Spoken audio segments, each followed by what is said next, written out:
Good morning, everyone. So here we are today to discuss another topic about logic. So since we are done discussing with what propositions are, we're going to discuss how to use the logical operators or the logical connectives that we are to use in dealing with compound proposition. So again, we have two types of proposition, the simple proposition and the compound proposition. The simple propositions are statements or sentences that expresses a single idea which is arguable or can be proven true or not, but not both. So take note that it should be a declarative sentence and not anything else, such as command, exclamation, and other things. Okay, so it has to be arguable to make it a proposition. So let's now discuss the logical connectives that we can use in dealing with compound proposition. So the first one that we are to discuss is the negation. So by definition, negation is just something that expresses the negative effect of something or the negativity of something. So the negation of a proposition P is denoted by, take note of the symbol. So that symbol is the symbol that we are to use in negating something. So that is read as not P, which is defined by this truth table. So take note of the truth table of the negation. So if we have the proposition P here and the proposition P has a truth value of true, then its negation is false. Okay? Ana lang siya ka-simple. So kung ang isa positive, unsay kabaliktaran sa positive? Negative. Kung ang isa negative, which is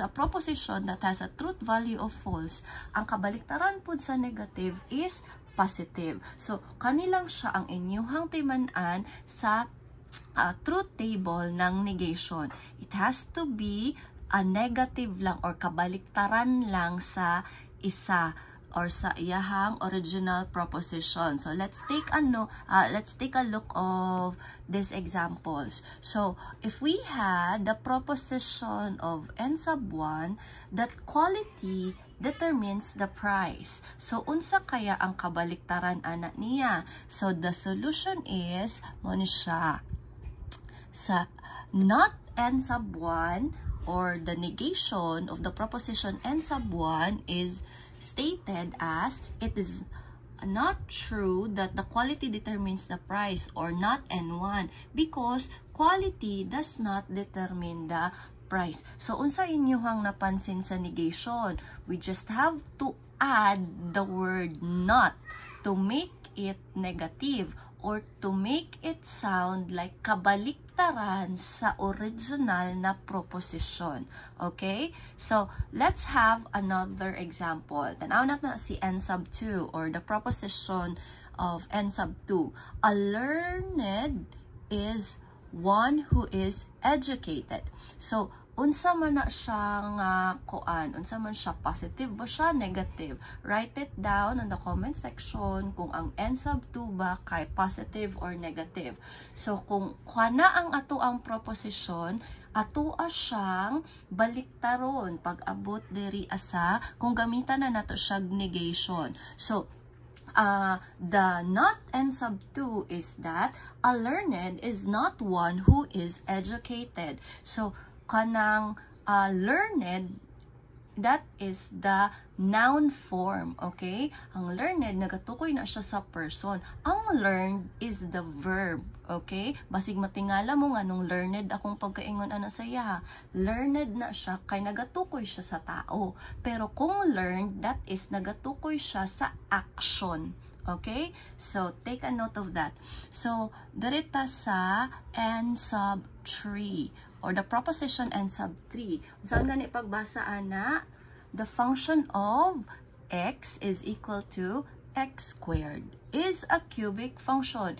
Is it an arguable statement? Yes or no? Write it down in the comment section below.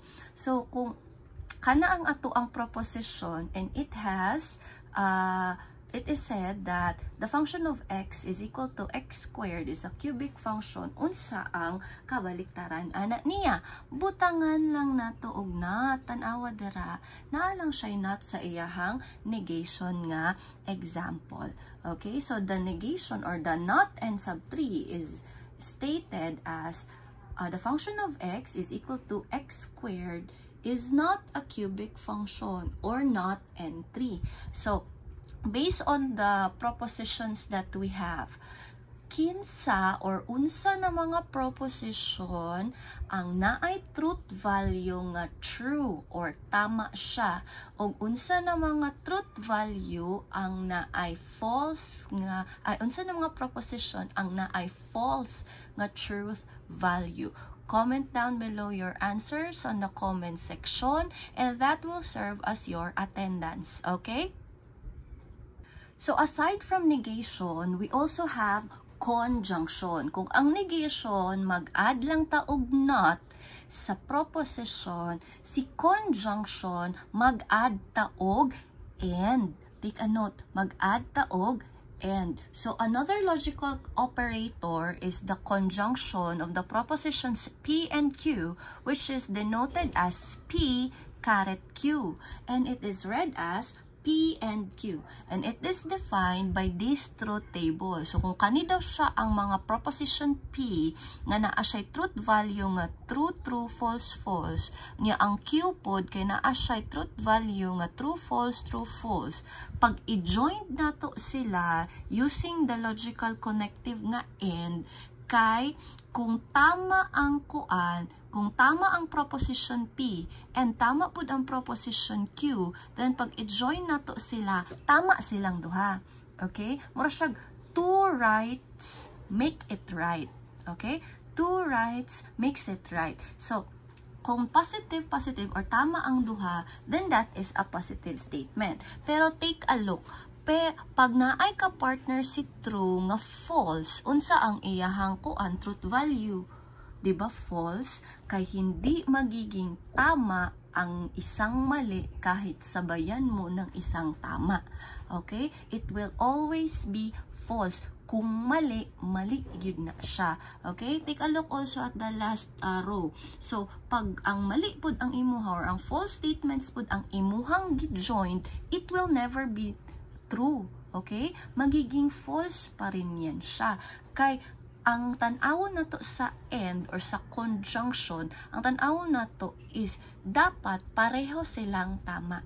Okay? To make it a wise decision, dapat pareho silang tama. It can never be true or it can never be right if one of them is wrong or false. Okay? So let's have another example. So tan-aw na to dire. Leniency, the proposition D states that the leniency is long-suffering, and proposition E is those who misunderstand it, abuse it. Okay, take a note of those propositions. So, we have here the proposition of D and E, unsaon man nato na siya, dugangan lang natog end.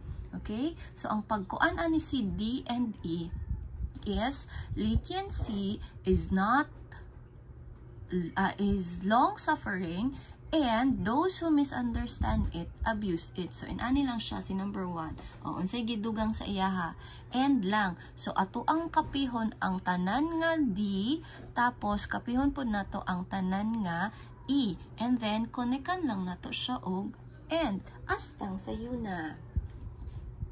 So, diri pod sa number 2, we have not D and E. So, kung naa naman siya kuan, naa na siya not D, baliktaron nato si D. Okay? Kay inigate man daw nato si D. So, unsa si D? Leniency is long suffering. Unsaon man nato pag negate sa iyaha, butangan lang nato siya og not. So, tan-awa ang first niya nga nga proposition.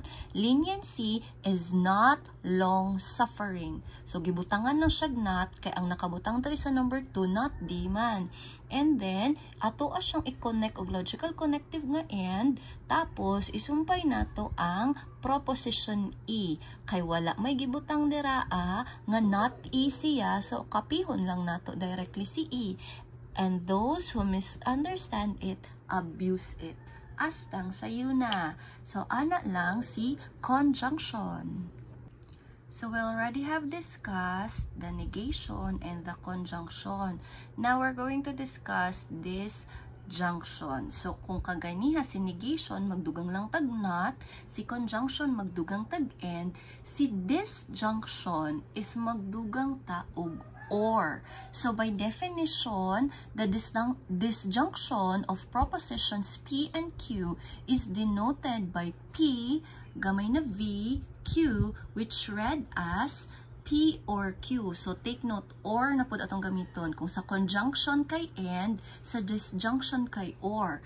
And defined through its truth value. So, kani siya ang iyahang truth table. So, kung ang proposition P daw kay naatay true or false na truth value, tapos si Q kay true, false. Pag i-join nato sila, kay or man ang gamit, kung pareho tama or pareho true, then pag i-join nato sila, true siya. Okay? Tapos, kung naay isa tama sa ilaha, tama or true ang ato ang truth value. Take note, TF, tapos ang iyahang ko ang truth value kay true. FT, ang truth value niya kay 2. Pero, pag pareho ng mali, maskin pag i-join nato siya, dili siya magiging true. Okay? Hindi siya magiging true. Always false ang answer. So, it's somehow or somewhat kabaliktaran sila sa conjunction. Okay? Kabaliktaran sila sa conjunction. Ay, kung sa conjunction, pag naay isa nga false dayon ang iyahang truth value. Pero sa disjunction, pag naay isa nga tama, then tama gihapon ang answer. Okay, let's take a look at this example. So we have, we let the proposition T, U, and Y be propositions. So the proposition T states that he is an old soul, and sa U, kay old song suit his ears, and sa Y, a proposition Y is old-fashioned, is inviting to his eyes. Kung atua silang ihimong disjunction, for example, kani, U and V, U or V, U or Y, U or Y. So, kung U or Y, butangan, kwaon na to si U, and then kwaon na to si Y, butangan lang nato siya og or in between. Sige daw, comment down below on the comment section what is the proposition U or Y. Okay? Comment down below what is the proposition of U and U or Y. Okay? So, kung ang inyong answer kay kaning nasa solution number 1, old song suit his ears or old-fashioned is inviting to his eyes. Take note, unsa iyang gigamit? Naggamit lang siya logical connector nga or. Okay? Naggamit lang siya logical connector nga or. So, ana lang si disjunction. Butangan lang nato siya or, and then, kanang, muna dayon siya ang ato ang compound proposition. Sige daw, comment down below on the comment section what is the answer or how you can read this number 3. Okay? What is the answer for number 3? So, T and the proposition of U or Y. Okay? So, unsa kaya ang answer sa number 3? And take note, use these examples or use this proposition from example number 4. Okay? Comment down below your answers. Next, second to the last, we have the conditional. So, si conditional is, sayon lang po siya, mogamit lang siya og if then. Okay? Si conditional, mo gamit lang siya og if then. So, by definition, conditional is a conditional is a logical compound statement in which a statement P called the antecedent or siya yung nangunguna, antecedent, implies a statement Q called the consequent. So, mura siya cause and effect. Then, a conditional is written as P, then naa siya padulong dito nga arrow to Q, and it is read as or translated as if P, then Q. Okay? P is the antecedent or the something na wala pa nahitabo, then Q is the consequent or ang nahitabo tungod kang P. If P, then Q.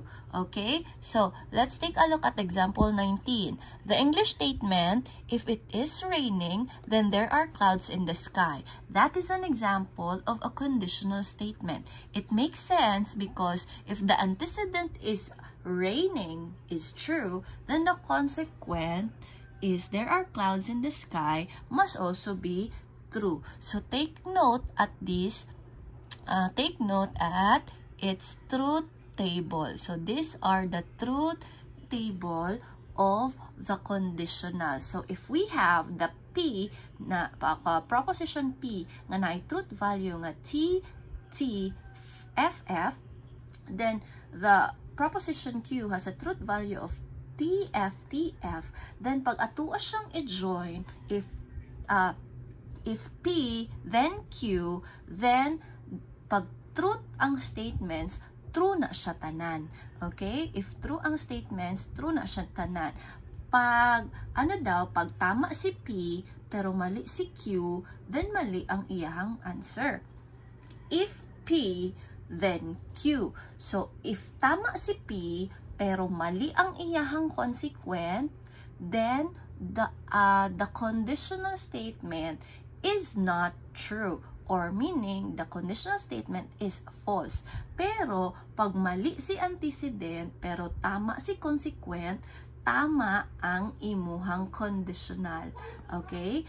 Pero, pag mali both ang imuhang antecedent and mali pod ang imuhang consequent, then that is a true statement.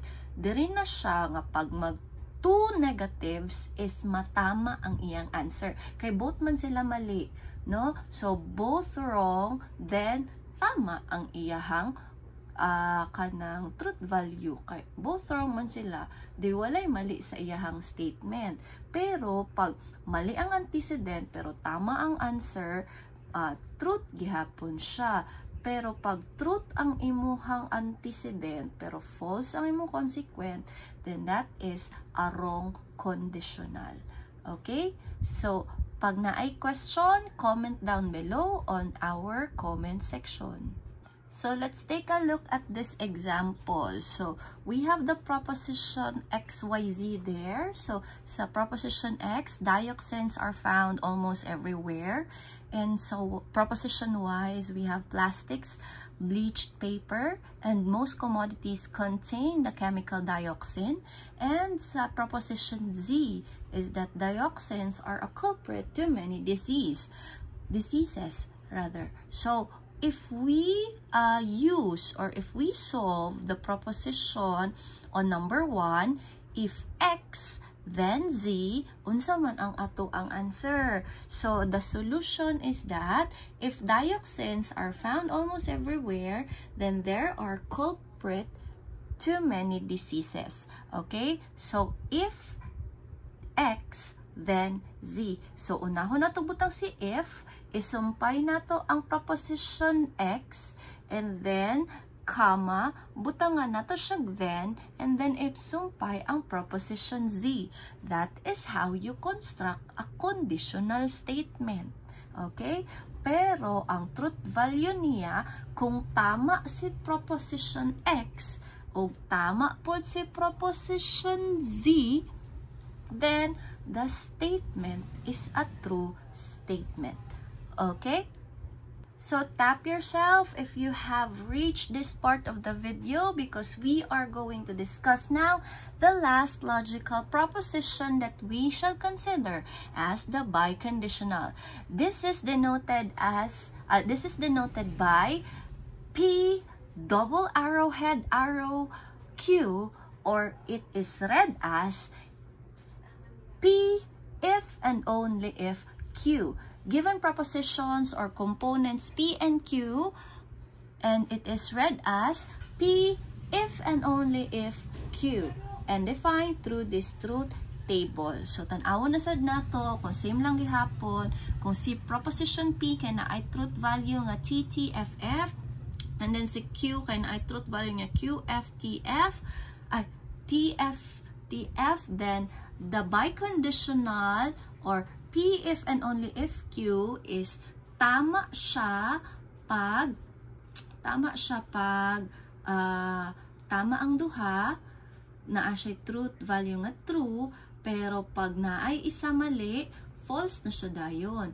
Pero pag both sila mali, true gihapon ang iyahang truth value. So let's have the example number 8. So sa example number 8, we have here, sige, dito sa number 3.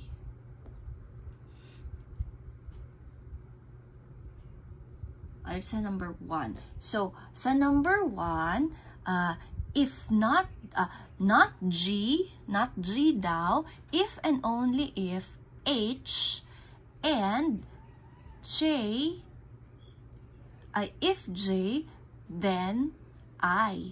So, unsa kaya ang proposition sa number 1 kung inana kataas ang iyahang symbols or proposition in symbol form? So, unsa na pagbasa sa number 1? Not G, if and only if H, and if J, then I. Comment down below in the comment section kung pareha ba tag answer, because the answer there is this one. Not only physically handicapped individuals can be called persons with disabilities. Take note, nagsugod siya og not. Nga naman, kaya ang nakabutang dere, not G man siya. So, gibutangan niya not para mabaliktad. If and only if. Nga nung nigamit siya if and only if, kay iyahang symbol is double arrowhead. So, unsay sumpay ani after sa if and only if, isumpay nato ang proposition nga H. Psychosocially disabled persons, like those with chronic illnesses, can also avail PWD-ID. Tapos ni kama siya, and then naa siya'y end. Nga naman, kay ni gamit man siya end diri nga proposition.